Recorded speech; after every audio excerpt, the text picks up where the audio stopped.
নমস্কার। আজকে আলোচনা করব জীব ও ঈশ্বরের মধ্যে চেতনার সম্বন্ধ কি। জীবত্ব ও ঈশ্বরত্ব চেতনারই দুই দিক। ব্যক্তি চেতনা যেদিকে সাথ দেয় সেই দিকেরই হয়ে যায়। ঈশ্বর হলো চেতনার অখণ্ডতা ও জীবত্ব হলো চেতনার খণ্ডতা। চেতনার স্বরূপ হলো ঈশ্বর, তাই চেতনা যখন স্বরূপচ্যুত হয় তখন অবচেতনে চেতনা জীবে পরিণত হয়। ঈশ্বরে থাকলে চেতনা পূর্ণ থাকে, জীবত্বে এলে চেতনা অপূর্ণে পরিণত হয়। সেই জন্যই জগতের সমস্ত মানুষ অভাবপূর্ণতায় ভুগছে। চৈতন্য হতে চেতনা বিচ্যুত হলে অবচেতনে চেতনা হতে চৈতন্যের দূরত্ব যেমনি বেড়ে যায়, তেমনি চেতনার পরিমাণও কমে যায়।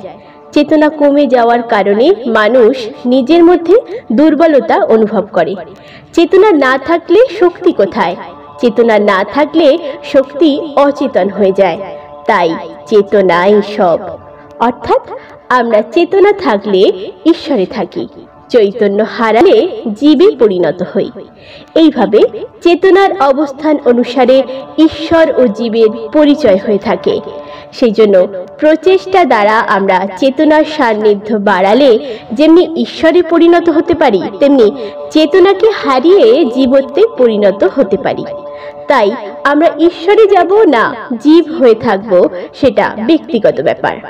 সৃষ্টির শুরু হতেই আমরা ঈশ্বরত্ব হতে বিচ্যুত, তাই আমাদের জীবত্ব বহু পুরনো।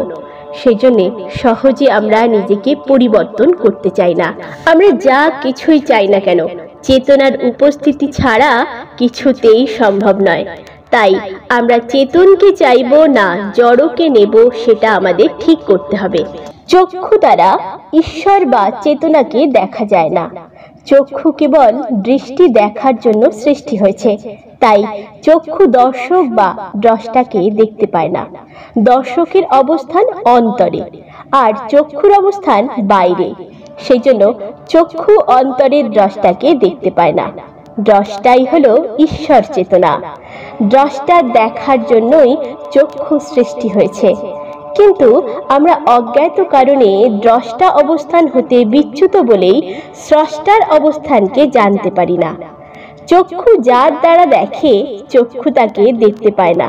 সেই জন্যই ঈশ্বর চেতনাকে অবাং মনুষ্য গোচরম বলে, অর্থাৎ কোনো ইন্দ্রিয় দ্বারাই নিজ অন্তরীয় ঈশ্বরকে জানতে পারি না। আমাদের মন বুদ্ধি হলো অন্তরিন্দ্রিয়। মন বুদ্ধিও চেতনার দ্বারাই সক্রিয় হয়, কিন্তু মন বুদ্ধি দ্বারাও চেতনাকে ধরা যায় না। আমাদের মন দ্বারা মনন ও সংকল্প করে মন যেমনি তাকে জানে না, তেমনি বুদ্ধিও যতই তার বিচার করুক, বুদ্ধিও সেখানে পৌঁছতে পারে না। কারণ চেতনা হলো অনুভূতির বিষয়। একমাত্র চেতনার দ্বারাই চেতনাকে অনুভব করা যায়।